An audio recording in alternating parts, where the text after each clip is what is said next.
एक महत्त्वाची बातमी, राज्यात आदर्श आचारसंहिता लागू झाली आहे। निवडणुकीच्या काळात नवीन योजनांची आता घोषणा, सरकारी संसाधनांचा वापर किंवा आचारसंहितेच्या नियमांचं उल्लंघन केल्यास उमेदवार अपात्र होऊ शकतो। तसंच त्याला कारावास सुद्धा भोगावा लागू शकतो, असा इशारा आता राज्य निवडणूक आयोगाने दिलाय। या संदर्भातली अधिकची माहिती ग्राफिक्समधून जाणून घेऊयात।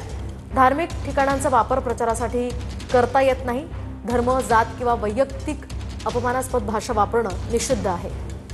सभा, रॅली परवानगी बंधनकारक असेल। कोणतीही सभा किंवा रॅली घेण्यापूर्वी पोलीस आणि स्थानिक प्रशासनाची परवानगी घेणं आवश्यक असेल।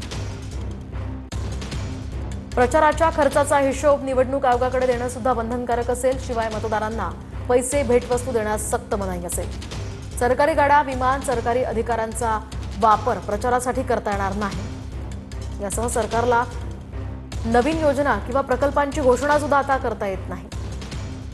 कोणत्याही कार्यक्रमाचं भूमिपूजन किंवा उद्घाटन आयोगाच्या परवानगीशिवाय करता येणार नाही। या नियमांचं पालन करावं लागणार आहे।